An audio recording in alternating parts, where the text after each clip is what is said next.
Hi everyone, Nifty का analysis देख लेते हैं मंडे के लिए कि क्या डायरेक्शन रहेगी, क्योंकि मार्केट बहुत क्रूशियल लेवल पे निफ्टी यहाँ पे क्लोज हुआ है। तो मंडे एक बहुत बड़ी अपॉर्चुनिटी भी बन सकती है। एनालिसिस को पूरा देखिएगा, लेवल्स डिस्कस करेंगे कि कहाँ पे ट्रेड्स प्लान कर सकते हैं।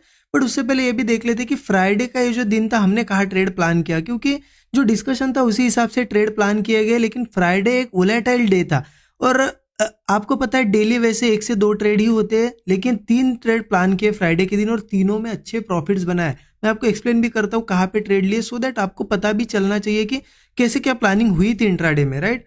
जैसा कि देखिए मार्केट यहाँ पे क्लोज हुआ था थर्सडे, हमने क्लियर देखा था फ्राइडे के लिए कि मार्केट यहाँ से ऊपर साइड ही रहेगा, क्योंकि मार्केट में एक अच्छी रैली पहले हो चुकी थी कि बाइंग ही रहेगी। तो इसीलिए यहाँ पे ओपनिंग के बाद इन लेवल्स के आसपास मैंने बाइंग की और एक छोटा सा मूव कैच किया।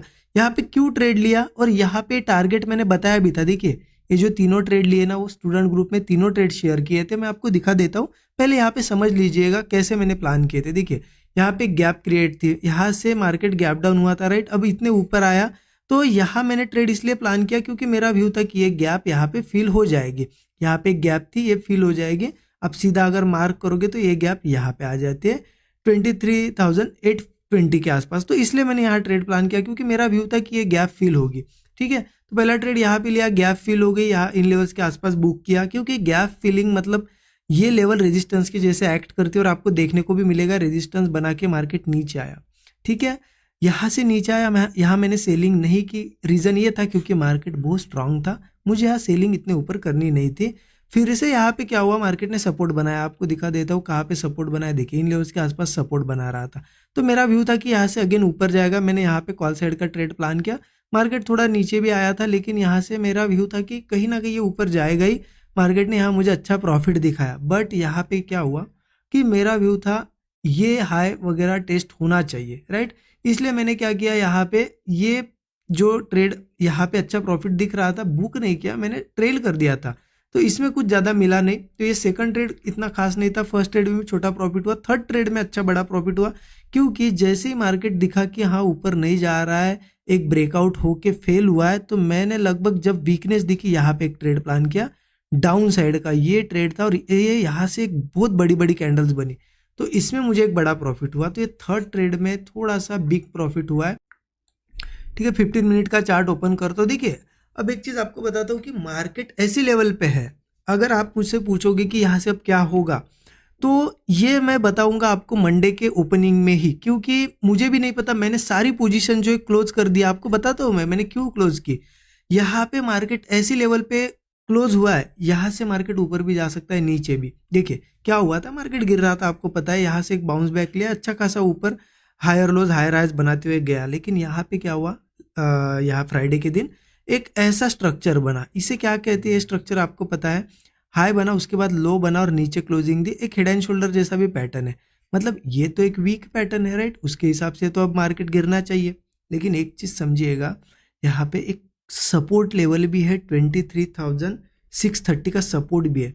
तो इसीलिए मैं वेट कर रहा था। मैंने आज मेरी पोजीशन जो पुट की थी वो मैंने 3:28 तक यहाँ पे होल्ड की, कि मेरा व्यू था कि अगर ये 630 के 23,630 के अगर नीचे नीचे या फिर इन लेवल्स के आसपास भी ऐसे क्लोजिंग देता, तो मैं क्लियरली वो पोजीशन भी होल्ड करता और मेरा सेलिंग का व्यू भी रहता मंडे। लेकिन मार्केट ने लास्ट में जो ग्रीन कैंडल बनाई, ये सपोर्ट के ऊपर क्लोजिंग दी। अब हो क्या गया है कि देखिए, अगर ये सपोर्ट के ऊपर ही ओपन होता है या गैप अप होता है, तो सस्टेन के बाद यहाँ पे स्ट्रेंथ मार्केट में देखने को मिलेगी, ठीक है।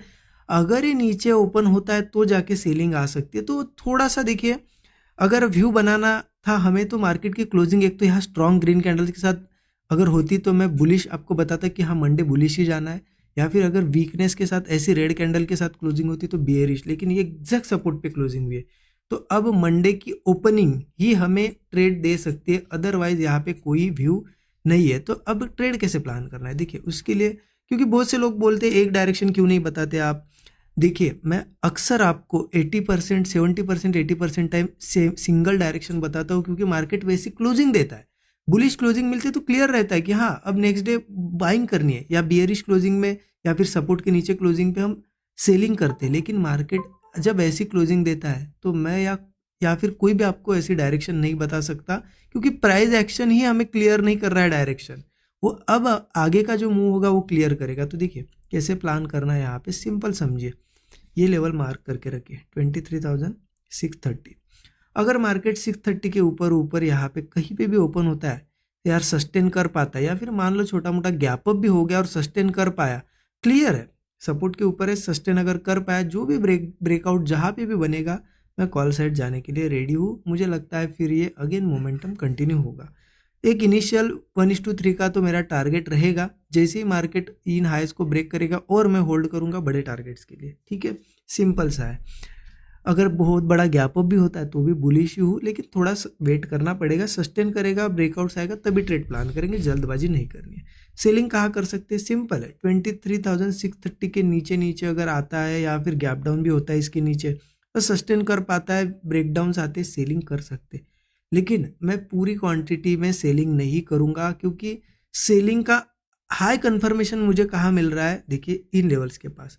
अगर मार्केट इन सपोर्ट्स के पास फिर से आता है, ये लेवल भी आपको बता देता हूँ 23,480, जब ये 480 के आसपास या फिर इसके नीचे सस्टेन करने लगेगा और ब्रेकडाउन आएगा, तब जाके कंफर्मेशन बहुत ज़्यादा मिलेगा सेलिंग का। यहाँ मैं बहुत बड़ी क्वांटिटी में भी सेल कर सकता हूँ, यहाँ पे तो मैं बिल्कुल छोटी क्वांटिटी ट्राई करूँगा, क्योंकि मार्केट में ये जो मूव आया है उसके बाद ये हो सकता है रिट्रेसमेंट हो, यहाँ से ऊपर भी जा सकता है, इसलिए सेलिंग ये 480 के नीचे बड़ी क्वांटिटी में हो सकती है। फिर टारगेट्स हमारे 23,100, क्योंकि फिर इसके बाद बहुत दूर है सपोर्ट 23,100 पे, उसके बाद 22,400, 22,100, ये बहुत बड़े बड़े टारगेट्स नीचे मिलने वाले, लेकिन 480 का थोड़ा वेट करना पड़ेगा और ऊपर के लिए 630 के ऊपर। इस बीच पे आप चाहो तो सेलिंग कर सकते हो या फिर वेट ही करो, वेट एंड वॉच करो क्या डायरेक्शन पकड़ता है। अगर नीचे आता है तो सेलिंग करेंगे, ऊपर आता है तो बाइंग करेंगे।